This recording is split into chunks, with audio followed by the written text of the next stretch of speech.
Olá, boa tarde a todos, bem-vindos. Vamos aguardar mais uns minutos para que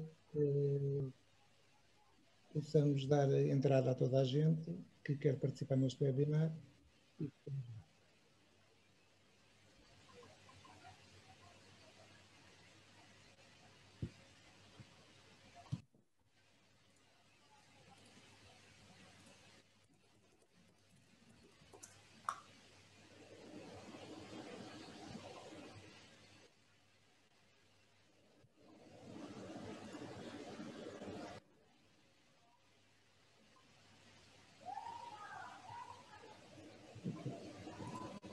Bom, apesar da transformação digital não vai alterar a importância de cumprir horários, de maneira que vamos dar início a este webinar, a transformação digital de desafios.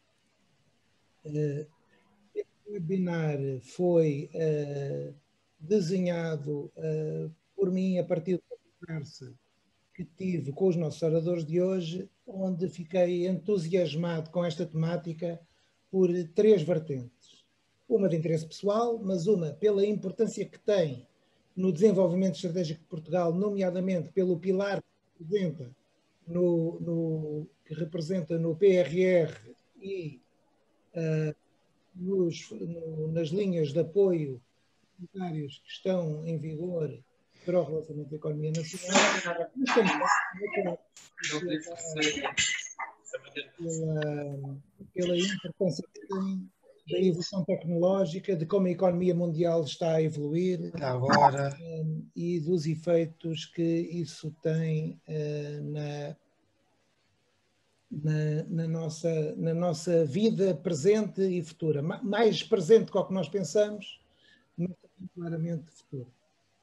Na sequência disso, e apesar de não corresponder neste momento nem ainda a uma oferta formativa que a IC Formação tem, mas neste papel que os nossos webinars desempenharam desde o início da pandemia, achámos que tinha todo o interesse divulgar esta temática e por isso estamos aqui. Também estamos a fazê-lo nesta altura, porque estando candidaturas a fundos europeus, onde esta temática é importante, apesar de estarmos numa altura de início de férias, com muita gente já a gozar férias ou a preparar-se para gozar férias a partir da próxima semana, tendo em conta as datas das candidaturas, achamos que era importante alertarmos e passar algum conhecimento sobre estas temáticas para vocês.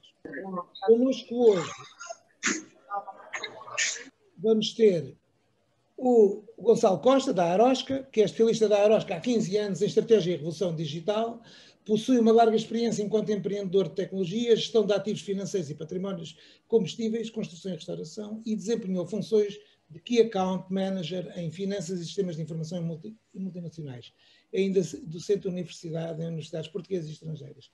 E também é contabilista certificado. O Gonçalo tem um mundo de conhecimentos vasto, e vão ver como os trabalhos que ele vai partilhar aqui connosco são importantes para percebermos a importância da transformação digital na economia de hoje.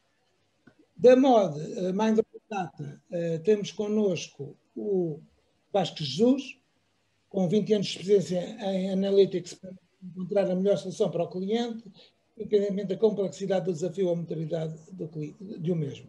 Lidera equipas de dados em projetos na Europa, Brasil, Austrália, pela Mind Over Data, em setores como retalho, teclos, seguros, contact centers e jogo. Docente convidado da nova IMS desde 2013, tem uma experiência enorme em tratamento de dados com modelos ao vivo. Infelizmente, hoje não teremos tempo nem condições de ver tudo, mas tenho a certeza que ele preparou para nós hoje, que vai ser muito atrativo e muito esclarecedor. Obrigado, Vasco, e obrigado, Gonçalo, pela vossa anuência em participar neste webinar. E eu gostaria de começar por uma pergunta. Respondo primeiro um de vocês, o que é a transformação digital? Para vocês é a mesma coisa? Eu sei que vocês trabalham juntos, apesar de pertencerem a organizações diferentes. Para vocês é coisa diferente? Podem nos dizer um bocadinho sobre isso? Agradeço. Okay. Se calhar, se o Vasco me permitir, começo.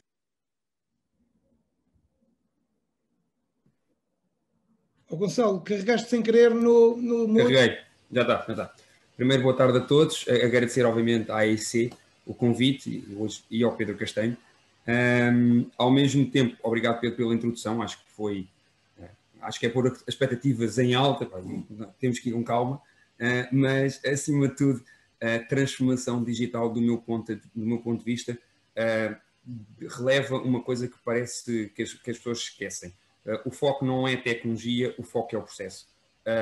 A transformação digital não é mais do que nós termos a capacidade de olhar para a organização, rever todos os seus procedimentos, quer do sistema de informação, que supostamente deve ser a representação dessa realidade, que muitas das vezes não é, e tentar perceber e modelizar todos os processos que vão ser feitos. Porquê? Porque muitas das vezes estamos a ter operações triplicadas, quadriplicadas, seja na partilha de informação ou seja do ponto de vista operacional.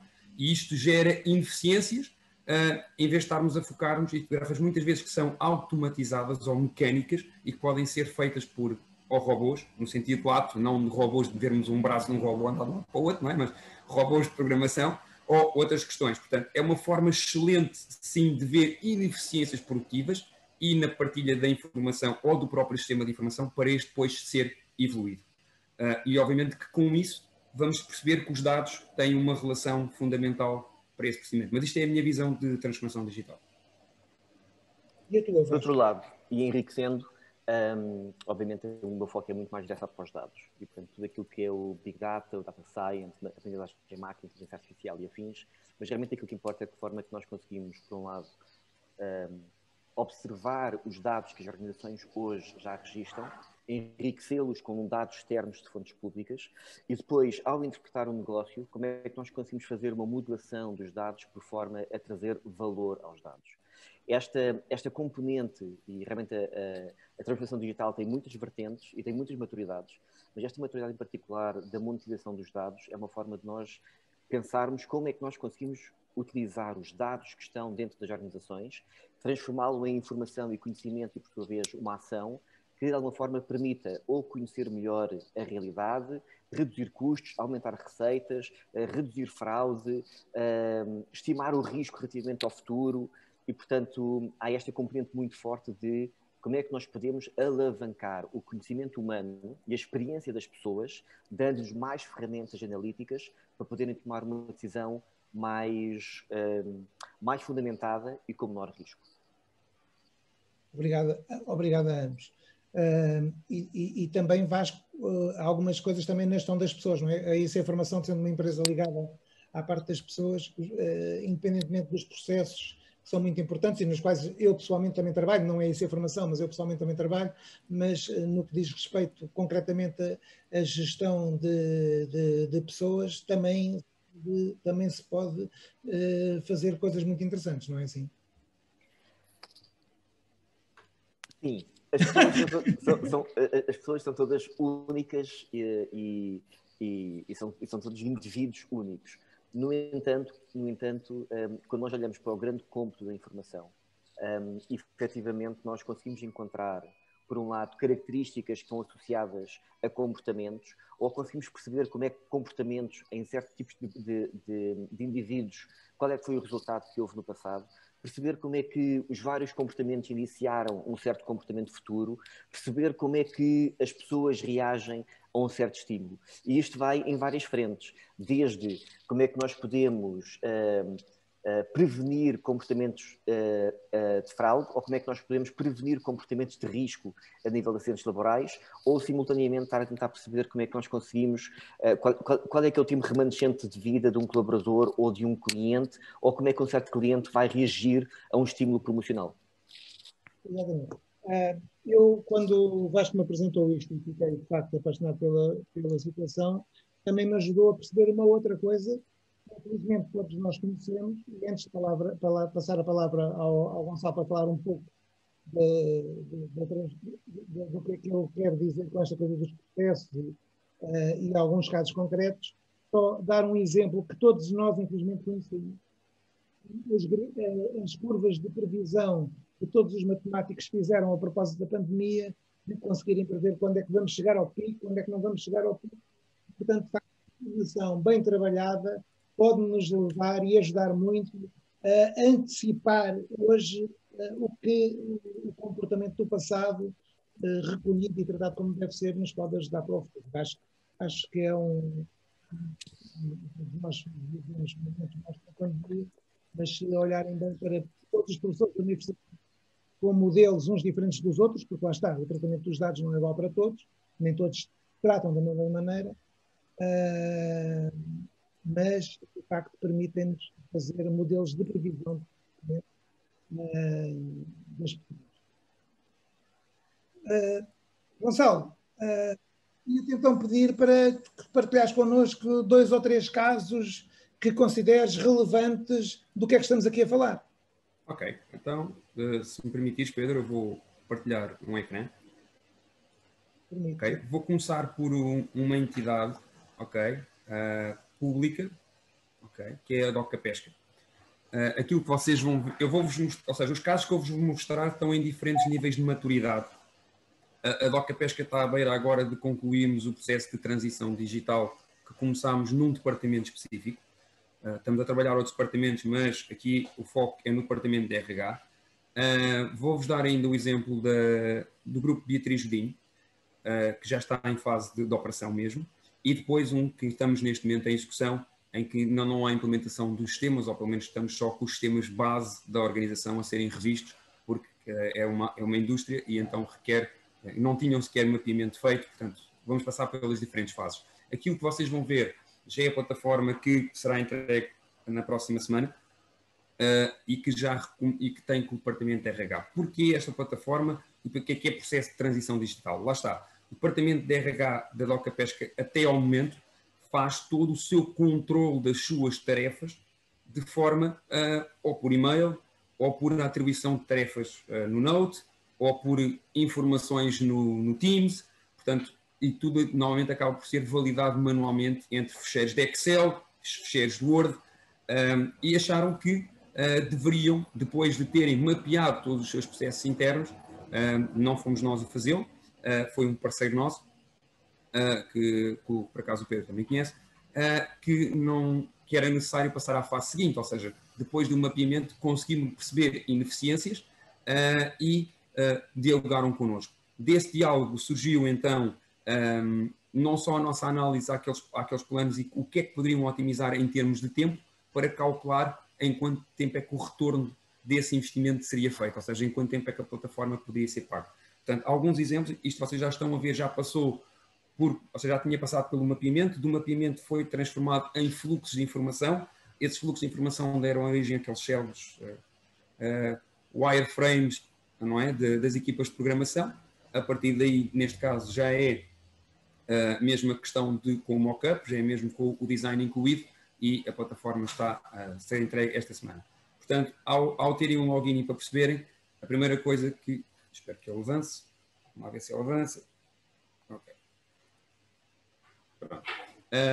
A primeira coisa que vão passar a ter, que não tinham até agora, são indicadores em tempo real. Ou seja, estes indicadores de todo o processo do departamento de RH, que vai incorporar basicamente em 2 grandes vetores de informação. Tudo o que é o percurso formativo dos colaboradores dentro da organização, assim como o contrato e a sua avaliação de desempenho intercalar associado aos objetivos que há por função ou por categoria. Neste momento, o administrador, ou seja, a vertente do departamento de RH, ao entrar na plataforma, saberá quantas formações estão ativas, quantas comunicações foram feitas, a comunicação permite a alocação de tarefas, portanto, todo o procedimento que passam, ou que passavam, ou que estavam a fazer de forma manual, passa a ser de forma digital e, ao mesmo tempo, automatizada em alguns setores. Porquê? Porque, por exemplo, as notificações que têm tarefas, basta só dizer que sim, algumas foram até automatizadas e, por definição, consideraram-se que para aquele tipo de tarefas a notificação seria automática e traduzida. Portanto, ao escolher-se, neste caso, a visão ou o widget, o gráfico mudará automaticamente.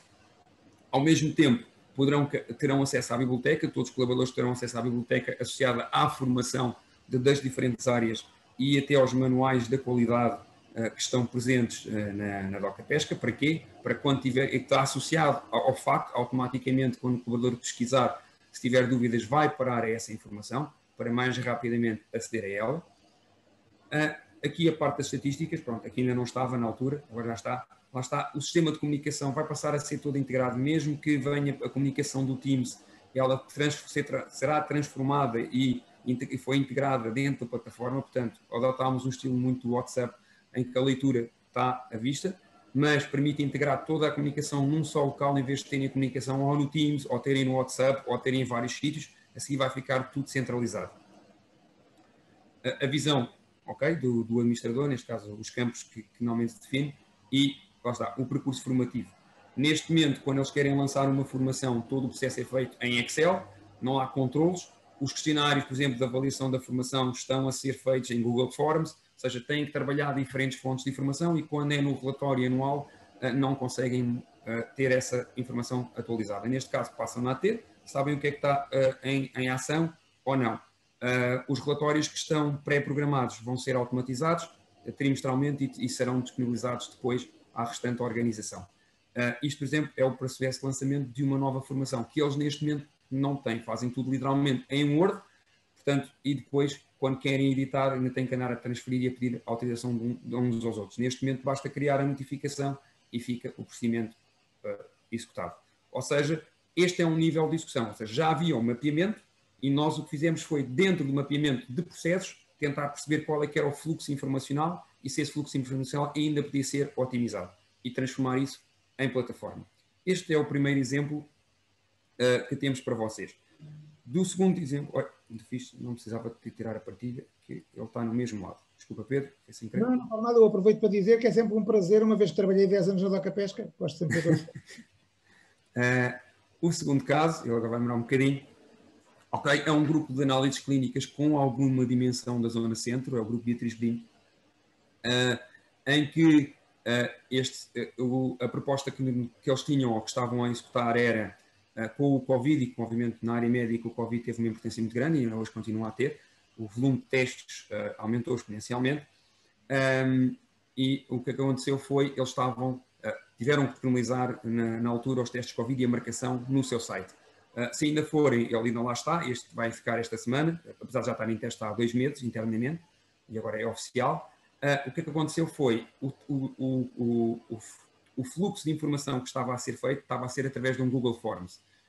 Essa informação a seguir era trabalhada em Excel, era trabalhada depois enviada para o Departamento Central, o Departamento Central a seguir alocava isso a um Excel comum para todos os postos de colheita, que depois diziam as suas capacidades, ou seja, o que é que tinham cumprido naquele dia e se podiam no dia a seguir ter mais ou menos rácio de consultas.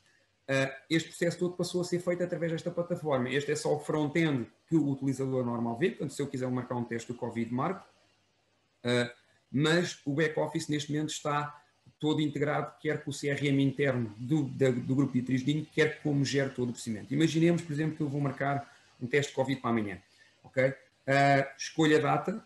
Ao escolher a data, estes intervalos de tempo que estão aqui podem ser definidos, são definidos de forma automatizada consoante as indicações que eles dão à plataforma. Ou seja, se porventura eu hoje posso até ter intervalos de 5 minutos, ou então dizer ao contrário, quantos recursos é que eu tenho, porque se imaginemos que agora que a rotação de férias eles só têm uma pessoa a fazer os testes, ou daqui por uma semana, por exemplo, têm 2, conforme as alocações de recursos, ele automaticamente vai agilizando os tempos e calculando a possibilidade de horários para os dias seguintes e no final de cada dia diz ao operador de local daquele posto de colheita se quer aceitar a sugestão de alterar para o dia seguinte mais espaçamento e assim antecipar ou não alguns testes. Ao mesmo tempo, essa informação como tem que ser guardada e enviada por causa dos controles de qualidade laboratorial, obviamente com as devidas proteções em termos do RGPD, envia a informação que depois faz o cross-match com a informação que eles têm do controle interno de qualidade. E isto tudo, neste momento, gera todos os potes de colheita, algo que eles estavam a fazer manualmente ao dia, com um Excel e a ligar constantemente toda a tarde para os postos de controle. Para terem uma noção, o investimento, segundo, só pelos testes, na fase inicial, já pagou o investimento só com a produtividade que retiraram dessas questões. Portanto, muitas das vezes o que acontece, e aqui, apesar de eles já perceberem o que é que tinham de processos, o que aconteceu foi quando nós analisámos o processo de operações, aquilo que eles tinham como fluxo informacional foi alterado porque, na altura, eles concordaram com algumas validações nossas que permitiram eles mais rapidamente trabalhar e integrar essa informação. O outro caso é a Caixa e Plás, é uma empresa de cariz industrial, é uma serralharia pura, portanto, algo muito diferente. Algo muito diferente e que está numa fase muito inicial, ok? Inicial no sentido de que é uma empresa pequena, tem no total 15 colaboradores, mas que decidiu dar o salto para a indústria 4.0. Eles já tinham máquinas, mas que estavam obsoletas, tinham muito trabalho manual, mas acima de tudo tinham a experiência de saber fazer, a experiência do dia a dia, mas não tinham mapeamento de processos. E a primeira coisa por onde começámos foi perguntar o porquê de fazer as coisas daquela forma. E quando começámos a mapear processos, que estão aqui alguns exemplos, que é como estavam agora, fomos entendendo o que é que deveria ser mudado. Primeiro, a primeira coisa que a empresa nos disse foi que toda a parte produtiva tinha que passar a ser completamente digital. Portanto, iam adquirir máquinas novas que iriam substituir o trabalho manual, e só que essas máquinas tinham um desafio. Para já precisavam de infraestrutura física e telecomunicações, que não estava, a fábrica não estava preparada para receber. Fizemos essa análise. Segundo ponto, ao mesmo em simultâneo, essas máquinas tinham programação própria, ou seja, era preciso integrar toda essa informação com o sistema de controle, o sistema de ERP, que neste caso também teve que ser trocado porque mudaram para um operador espanhol, mas mesmo assim era necessário fazer as integrações das máquinas com essa informação, é o passo onde estamos a seguir, mas no fim de desenharmos todos os fluxogramas e dizermos o que é que ia mudar do ponto de vista tecnológico, começámos a trabalhar em estrutura física. Depois de já termos trabalhado em infraestrutura física, já estamos na fase lógica, que é o desenho das soluções todas e quais as integrações. Para terem uma noção, uma das medidas imediatas que foi a substituição do software de orçamento permitiu-lhes a eles, ok, que o software fosse pago em 6 meses. Porquê? Porque eles só para abrir o software antigo, com os fecheiros CAD gigantescos, demoravam, só para abrir, demoravam o software 45 segundos. Para executar operações, quase outros 30 segundos. Depois temos analisado e ver as outras soluções no mercado, eles trocaram, esses ganhos de produtividade, sendo que, considerando a média de orçamentos que eles têm neste momento, até que foi numa análise muito pessimista, e com base na análise anual, eles, por ano, ou seja, no prazo de um ano, a gente diria que eles conseguiam reaver o valor desse software, já reaveram ao fim de 6 meses. Neste momento, estamos na fase de começar a fazer a programação individual de cada setor para ir integrando. Para terem uma noção, mesmo a parte que não tinham qualquer tipo de controle ou qualquer tipo de dados, vão passar a estar de dados em tempo real.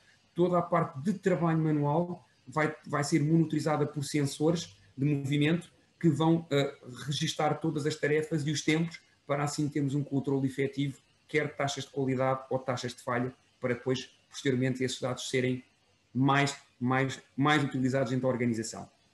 Ou seja, estamos a falar de níveis diferentes e mostrar que podemos interagir com qualquer organização de diferentes dimensões ou diferentes áreas de negócio. Porquê? Porque, apesar das especificidades, que são muito importantes, que é isso que nós queremos relevar, o mapeamento é fundamental para a transição digital. Sem este mapeamento não conseguimos perceber onde é que estão as nossas eficiências e há uma questão, a transição digital sem este mapeamento vai alavancar ainda mais ineficiências operacionais e de fluxo de informação. Depois, isso obviamente gera ineficiência e o investimento é, digamos, não reprodutivo no tempo que nós esperamos. Portanto, Pedro, é os casos que eu tenho. Por enquanto, eu prefiro que o Vasco avance e depois tenhamos perguntas, porque é sempre mais giro termos perguntas. Obrigado e obrigado também pelas diferentes dimensões, porque uma das dúvidas que muitas vezes as pessoas têm sobre a transformação digital é isso é só para grandes organizações, é só para grandes coisas, e afinal, as unidades com 14 ou 15 colaboradores também podem beneficiar das vantagens deste tipo de investimento. Vasco, não te vou dizer nada. Vai partilhar, vai estar de acordo comigo no final, ouvir-te, dispõe do espaço e maravilha-nos. Ok, então, dê-me só um instante. Eu confesso que estou aqui com um certo conflito, não consigo perceber o que vocês estão a ver. Se vocês estão a ver... Estamos a ver Retailer Data Portal. É só Estamos isto, a ver certo? imagens da Narta, Vasco. Ok, perfeito. Então, antes de mais, esta questão da transformação digital, como nós tínhamos partilhado convosco, é muito ampla, não é? Quer dizer, tudo aquilo que é transformação digital podem ser demasiadas coisas para muitas pessoas, para muitas organizações, para diferentes graus de maturidade. Aquilo que nós hoje vamos partilhar convosco são 3 grandes histórias. Uma delas é uma história num contexto de como é que nós conseguimos olhar para uma organização relativamente grande, que tem 1.400 pontos de venda, tem muitos fornecedores, tem muitos clientes, tem uma expansão geográfica muito grande, como é que nós conseguimos capturar, uniformizar, validar e depois apresentar toda esta informação para, por um lado, a gestão conseguir ter uma imagem tão fidedigna e tão em tempo real quanto possível daquilo que está a acontecer no momento, mas simultaneamente alavancar a tomada de decisão. Depois, vamos partilhar convosco um outro exemplo já um pouco mais avançado, que é como é que nós conseguimos, face aos padrões históricos, face aos dados, face àquilo que está a acontecer na realidade hoje, face àquilo que nós já sabemos do passado, como é que nós conseguimos estimar o que é mais provável que aconteça no futuro? Ou seja, qual é que vai ser a procura de um certo bem? Ou quantas pessoas é que vão entrar na loja? Ou quantos processos é que vão ocorrer daqui por 30 minutos, 30 dias ou 30 meses? E, por último, uma outra componente já mais associada ao risco, ou seja, como é que nós, face a comportamentos humanos e a contexto e a organização, como é que nós conseguimos, por um lado, estimar o risco de um certo evento e como é que nós conseguimos compreender o porquê desse risco. Então, começando por esta história. Isto é um grande retalhista na Austrália, portanto, esta é uma organização bastante grande, em que existem cerca de 20 mil produtos diferentes, 1.400 lojas, existem 80 fornecedores diferentes, desde a Samsung, a LG, por aí afora, e é uma organização que tem uma dispersão geográfica muito grande. A Austrália é um país muito grande. E efetivamente, aquilo que sucede era que eles tinham uma quantidade de dados absolutamente gigantesca, mas não conseguiam estruturá-lo para tirar valor desses dados e, simultaneamente, não conseguiam sequer observar a realidade de um ponto de vista tão correto quanto possível.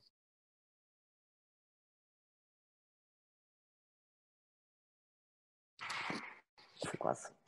Então, o primeiro grande passo, como esta estruturação toda a informação, foi um trabalho longo. Foi um trabalho longo com vários intervenientes, mas, acima de tudo, possibilita que eles hoje, olhando para tudo aquilo que é uma componente de retalho muito grande, eles consigam fazer o drill down da informação a qualquer nível. Só para terem informação, nós aqui em baixo temos várias realidades diferentes, que são expressas em vários dashboards e que vão desde o desempenho do produto à comparação financeira, à comparação ao período homólogo, à evolução temporal, ao desempenho de loja, região, área metropolitana, marca, segmentação de cliente. E toda esta informação acaba por estar estruturada para permitir que o gestor, ou os gestores, neste caso, realisticamente são 300 utilizadores nesta plataforma, consigam, por um lado, observar a realidade da forma tão fidedigna quanto possível e depois passar a tomar decisões mais atempadas, mais fundamentadas e tendo mais conscientes da sua realidade de negócio. Este é um dos exemplos que demonstra que toda a capacidade daquilo que é possível que a transformação digital traga para as organizações não serve para substituir as pessoas, serve para alavancar as pessoas. As pessoas têm o conhecimento do negócio, têm o know-how, têm um conjunto de experiência gigantesca e que, quando isso é alicerçado em cima da analítica, permite que as suas decisões sejam mais eficazes e mais eficientes.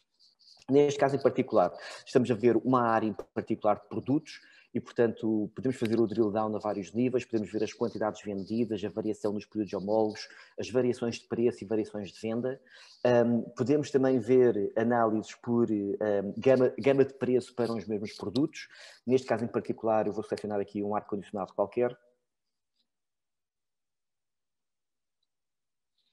E, portanto, notem que, embora nós tenhamos 20 mil produtos, é fácil fazer uma filtragem por aquilo que é relevante e agora ver como é que foi a evolução das unidades vendidas por gamas de preços. Isto porque também já sabe que o consumidor muitas vezes não pensa propriamente no produto que vai comprar, sabe que tem um certo valor monetário na carteira e é esse valor monetário que está disposto a gastar. Depois, a questão de comparar as evoluções dos produtos e depois, simultaneamente, aquilo que é a variabilidade de estoque. E, portanto, isto depois acaba por ter implicações naquilo que são, por um lado, a disponibilidade do produto, também o tempo de vida de prateleira do mesmo produto e permitir melhor definir os ciclos de vida das versões. Ou seja, se eu tenho um certo modelo de telefone e tenho uma certa expectativa de terminar o meu estoque daqui a 4 semanas, se calhar eu não vou trazer já um novo produto enquanto não tiver uma certa probabilidade de escoar o meu produto à data de hoje. Portanto, este foi um dos exemplos que queríamos partilhar convosco, na medida em que este exemplo em particular tem toda a informação associada a muita informação de mercado, com grande complexidade, muitas fontes de dados, muitos pontos geográficos, muitas entidades diferentes, e como é que se consegue estruturar, organizar e disponibilizar toda a informação numa única plataforma para a tomada de decisão. Depois, um outro exemplo.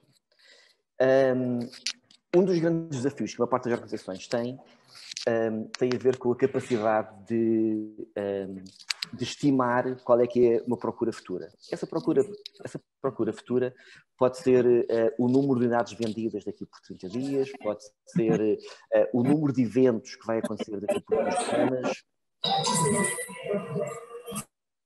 pode ser qual é que é a probabilidade de acontecerem um conjunto de acidentes ou riscos ou o que seja.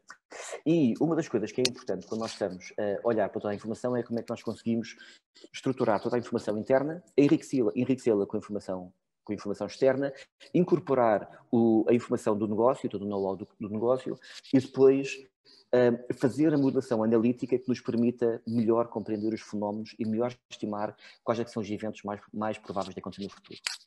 Mas neste caso em particular aqui, o que nós estamos a ver é a quantidade de unidades vendidas num certo produto. Isto até é um produto para farmacêutico, e portanto nós aqui temos 60 mil unidades vendidas em janeiro de 2018, temos 72 mil em julho de 2018 e por aí fora. Portanto, nós temos a evolução deste produto no tempo e, portanto, a pergunta que se coloca é, conhecendo nós hoje o que conhecemos e aprendendo com o passado, qual é que é a probabilidade da quantidade de vendas no futuro? E, portanto, quando nós olhamos para o futuro e nós conseguimos tentar estimar como é que nós conseguimos ter estimativas que sejam tão precisas quanto possível, ou melhor, realisticamente ao contrário, que é com a menor indecisão, com o menor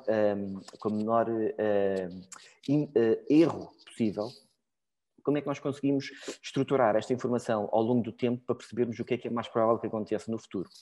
Por exemplo, se nós em vez deste produto, se nós escolhermos um outro produto qualquer, talvez aqui um produto mais sazonal, nós compreendemos que existe aqui os efeitos de sazonalidade. Em muitas zonas a sazonalidade pode ter a ver com o clima, outras vezes tem a ver com festas religiosas, ou com grandes eventos desportivos, ou com momentos de promoção, ou com outros efeitos. E, portanto, nós, quando estamos a olhar para este contexto, é claro que é relevante nós estarmos a conseguir compreender que, por um lado, nós conseguimos observar a realidade, mas simultaneamente conseguimos estimar o que é que vai acontecer nos próximos 6 meses. No entanto, esta informação, se já é relevante, não é toda, porque isto por si só não chega. Porque para o decisor tomar uma decisão, esta informação é relevante, mas muitas vezes surge a pergunta que é, se eu já sei que em junho vou vender 57 mil unidades, então e agora? Porquê é que isto acontece? E então, se nós selecionarmos este ponto em particular, notem que de um momento para o outro nós passamos a ter esta informação aqui em baixo.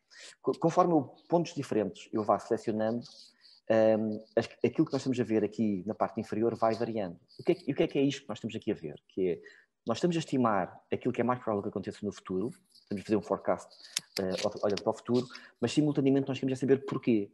porque é que a estimativa para este mês é deste montante, a estimativa para aquele mês é este montante. E, portanto, quando nós olhamos para isto, sabemos que há um conjunto de fatores que têm um impacto positivo, ou seja, tende a aumentar a procura, e é um conjunto de fatores que tende a diminuir a procura. E isto muitas vezes são contextos que podem ser questões sazonais ou podem ser mesmo dinâmicas de produto, quer dizer, pode haver o meu produto pode estar com certo desconto, ou então o meu produto concorrente, o concorrente do meu produto pode estar numa campanha promocional mais agressiva, ou então pode ter havido um novo produto no mercado, ou então pode estar a fazer o phase-out de um produto. E, portanto, nós estarmos a olhar para um conjunto de características e percebermos que, por exemplo, que a procura deste produto, neste momento do tempo, tem a ver com, por um lado, por ser junho, tem a ver porque é o 12º produto mais caro, perdão, é o 12º produto mais procurado na gama a nível nacional, porque tem um market share de 77% numa certa região, porque simultaneamente, a nível de unidades vendidas, tem 2% de todo o mercado, porque simultaneamente tem um valor de 69 euros abaixo daquilo que é expectável para um produto igual na mesma gama, e toda esta informação permite que melhores decisões sejam fundamentadas. Por exemplo, se nós selecionarmos um ou outro produto qualquer, por um lado nós temos o forecast diferente, mas simultaneamente nós vamos obter outras variáveis que vão ter outro impacto e vão nos ajudar a compreender porque é que a procura estimada num certo mês é como é. Se nós já fizermos esta componente, por um lado, olhar para a realidade e medi-la e observá-la tão corretamente quanto possível, estimar aquilo que vai acontecer e depois compreender o porquê, então o passo seguinte que se coloca é, então o que é que acontece se eu mexer em algumas coisas? E neste caso em particular, vamos mexer numa única dimensão em particular. E, portanto, se eu fizer variar o preço em 11%, o que é que vai acontecer ao meu produto? E, portanto, quando nós fazemos esta simulação, novamente, que todos os modelos estão a aprender com todos os padrões detectados nos dados e nos comportamentos no passado, nós passamos a ver que, por um lado, nós tínhamos um certo valor estimado e depois, com a decisão que nós tomamos, passámos a ter um outro impacto. Isso quer dizer que o saldo foi uma redução da procura. Neste caso em particular, portanto, nós estamos a ver em cada um dos meses a decisão que nós tomamos aqui de estar a reduzir o impacto do produto. Se nós, porventura, tivéssemos tomado uma qualquer outra decisão, o impacto já vai ser diferente. E, portanto, nós não somente estamos a conseguir olhar para aquilo que aconteceu, aquilo que é esperado vir a acontecer, mas simultaneamente, se eu mexer numa dimensão, neste caso em particular o preço, então o que é que vai acontecer? Notem que esta componente de simulação, embora nós só estejamos a ver uma dimensão, que é o preço, porque a versão que está em produzido tem 12 dimensões diferentes, mas elas não estão anonimizadas, e nesse sentido não posso partilhar convosco, podem ser coisas desde o que é que acontece se eu alterar a gama do produto, ou o que é que acontece se eu tiver mais vendedores disponíveis, ou o que é que acontece se eu abrir 3 novos estabelecimentos, ou se eu fechar 40, ou o que é que acontece se eu tiver uma promoção muito agressiva durante 3 dias por oposição a 20. E, portanto, todos esses cenários podem ser simulados para haver uma tomada de decisão mais estruturada. O que é que acontece no meio disto? É que, novamente, quando nós olhamos em retrospectiva e olhamos para todos os dados, nós conseguimos observar a realidade de uma forma tão correta quanto possível, conseguimos estimar aquilo que vai acontecer, conseguimos compreender o porquê dessa estimativa e depois, por último, se já conseguimos compreender o porquê, então eu vou tomar um conjunto de decisões e vou simular aquilo que é o resultado mais provável das minhas decisões que eu estou a tomar perante a minha realidade e simulando estes resultados. Por último, um último exemplo que nós gostaríamos de partilhar convosco, e vou ter só fazer aqui um refresh. Este é um contexto de pessoas. Vocês vão reparar que cada uma daquelas circunferências que nós estávamos a ver são indivíduos.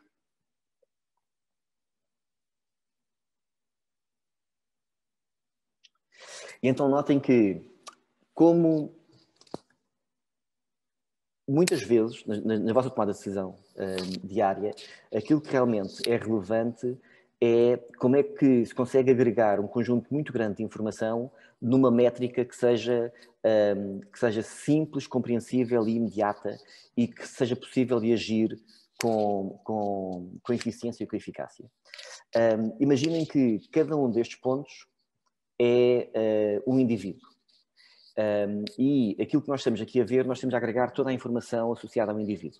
Padrões de comportamento, padrões de compra, características pessoais, características de contexto, características do desempenho da função, histórico da empresa, e portanto há aqui 14 sistemas diferentes que estão a contribuir com 14 bases de dados para fazer esta modelação, mas aquilo que é relevante é que nós temos indivíduos. Portanto, este indivíduo que está aqui em particular, este GMCC, tem um certo risco de, neste caso, 63,8% de acontecer algo. E agora, o que é o acontecer algo? Neste caso em particular é abandonar a empresa.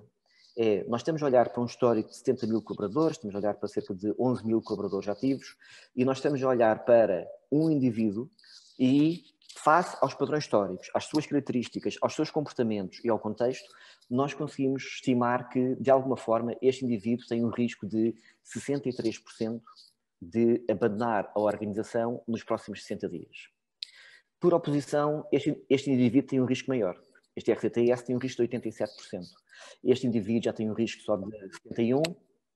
Por oposição, este indivíduo tem um risco de 14%.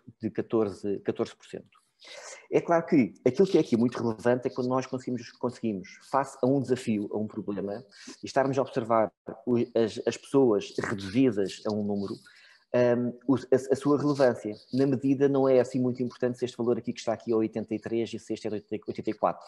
Portanto, na prática, aquilo que nós sabemos é que estes indivíduos que estão aqui têm um risco muito mais elevado de abandonar a organização do que estes e ainda mais elevado do que estes.